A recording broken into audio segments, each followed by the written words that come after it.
साहब, आपसे कोई देवी मिलने आई है। चलो मैं आता हूँ।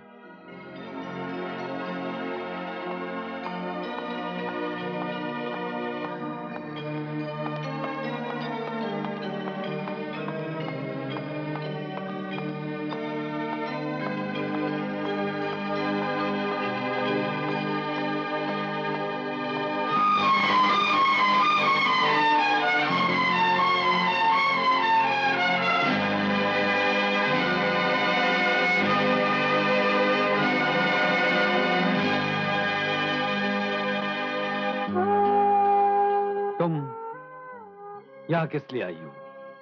इसलिए कि कहीं तुम्हारे हाथ ऐसा जुर्म न कर बैठे कि पश्चाताप की आग तुम्हारी सजा बन जाए। जिस आग में मैं जल रहा हूं, क्या उससे भी बड़ी आग है इस दुनिया में? हाँ है, मेरे पति की चिता की आग, जिसे तुम जलाना चाहते हो। मैं तुमसे भीख मांगती हूँ किशन, मेरे सुहाग पर कभी आंच ना आने देना।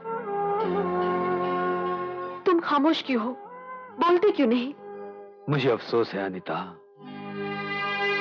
आज भी तुम इस किशन को ना समझ सकी, जिसने तुम्हारी मुस्कुराहट को अपनी जिंदगी समझाओ। क्या वो तुम्हारा सुहाग उजाड़ेगा? किशन, विश्वास रखो अनीता, मेरे हाथों तुम्हारे सुहाग की हत्या नहीं, हमेशा रक्षा होगी।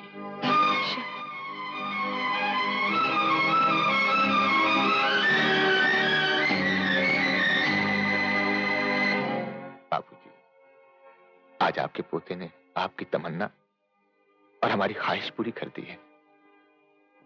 आज ये भी वर्दी पहनकर कानून का रखवाला बन गया है। आप इसे आशीर्वाद दें, ताकत दें, ताकि ये वर्दी का बोझ और इसकी जिम्मेदारियां ईमानदारी से निभा सके। डैडी। भली मानुस, माँ, हम कहा करते थे ना कि हमारा खानदानी खून रंग लाएगा। देखो विकी को, आज ये भी खानदानी खून में रंग गया है। अनीता, जिस दिन कानून के वफादार सिपाहियों के कारनामों की किताब लिखी जाएगी, उस दिन सुनहरे हरफों में हमारे खानदान का नाम सबसे ऊपर होगा, मलिक खानदान। अरे माँ, तुम्हारी आंखों में आंसू? विकी, जब जवान होकर औलाद जिंदगी की कामयाब मंजिल पर पहुंचती है, तो माँ की आंखों में खुशी के आंसू आ ही जाते हैं। माँ, कितना खुशनसीब है तेरा ये बेटा, जैसे डीसीपी मलिक जैसे ईमानदार इज्जतदार पिता का साया और तुम जैसी माँ का आशीर्वाद मिला। और हम दोनों को ऐसी औलाद, जिसकी माँ होने का अगर तुम्हें अभिमान है, तो बाप होने का हमें गर्व है।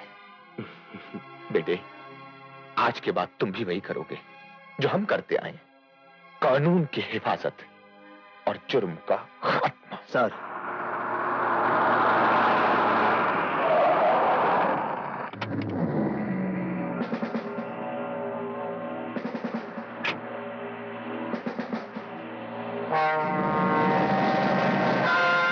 मिस्टर रानी, मेरे होते हुए तुम हिंदुस्तान छोड़कर नहीं भाग सकते। मेरे पास तुम्हारी गिरफ्तारी का वारंट है। You are under arrest.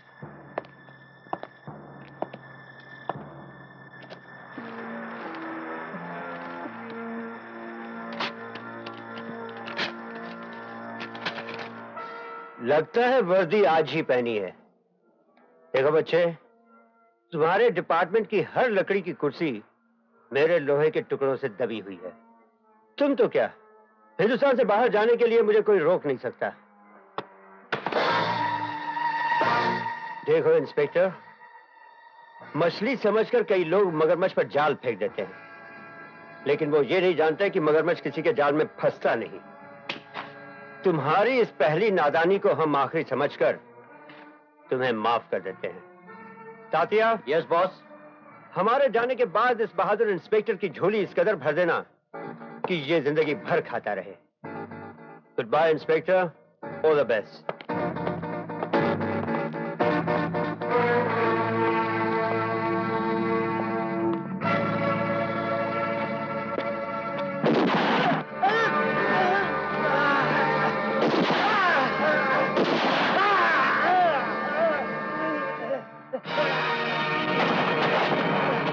ये क्या मलिक, तुमने रोनी को मार डाला?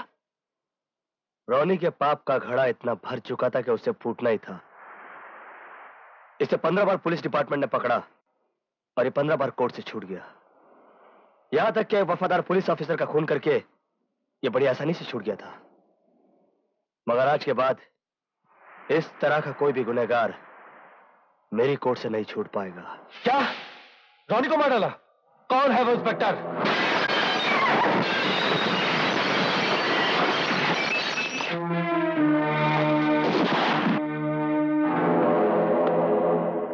मेरा नाम इंस्पेक्टर विक्रांत मल्लिक है।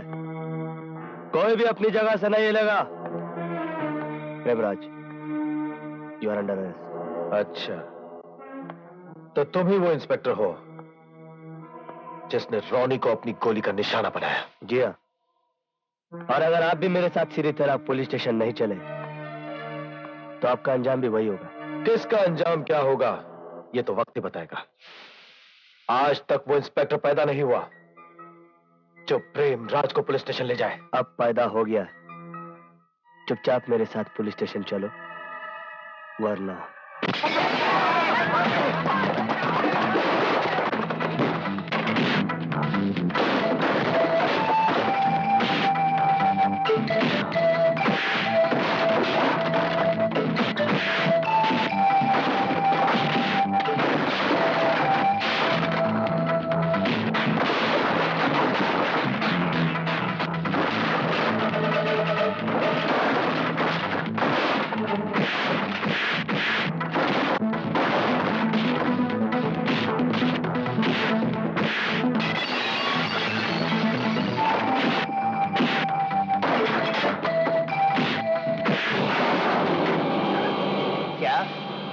नागराज का बेटा और कानून का कैदी?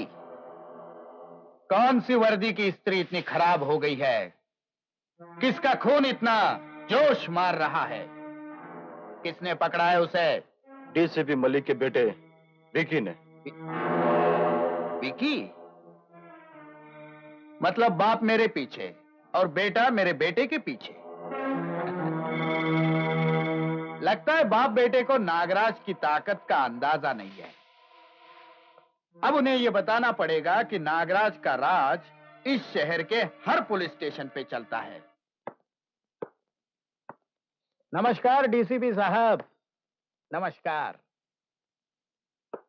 बड़ा बड़ा अखबारों में तुम्हारा छोटा छोटा फोटो देखा, इसलिए हमारा दिल भी बड़ा हो गया और हम तुमको मिलने आया। कौन हो तुम? मैं नागराज। इस शहर के हर गली में मटके और जुए के अड्डे पर मेरा ही राज चलता है, इसलिए तो लोग मुझको नागराज बोलते हैं। नागराज। किस लिए आए हो? तुम्हारे इंस्पेक्टर बेटे विकी ने मेरे बेटे प्रेमराज को पकड़ा है। सोचा पकड़ा पकड़ी का काम तो इंस्पेक्टर लोग करता है, पर छोड़ने का काम तो आप डीसीपी लोग ही कर सकते हैं ना। तो तुम अपने लड़के को छुड़ाने के लिए आए हो? हाँ, मगर देखो, छुड़ाने के लिए मैं पैसा वैसा नहीं लाया हूं, क्योंकि पहले मैं पैसा नहीं चेतावनी देता हूं, बाद में थोड़ी सी धमकी। देखो डीसीपी साहब, आपका भी बच्चा है, मेरा भी बच्चा है, और बच्चों बच्चों में बचपना तो होता ही रहता है, लेकिन हम बड़े लोग समझदार हैं, और फिर अपनी अपनी संतान तो सबको प्यारी होती है, आपको भी मेरे को भी। बस मैं इतना ही बोलने को आया था, क्योंकि आप मुझको बराबर पहचानता नहीं है ना। बराबर पहचानता हूं नागराज। इस शहर के नामी मुजरिमों की फाइल में तुम्हारी भी एक तस्वीर है। काम की बात करो, तुम कहना क्या चाहती हो? यही कि अभी 11 बजे है, 12 बजे तक मेरे बेटे को छोड़ देना। नागराज, तेरा बेटा किसी भी हालत में नहीं छूटेगा। डीसीपी साहेब, अगर अब जिद करके आंकड़ा रहा ना, तो ये नागराज तुम्हारे बेटे को डस लेगा।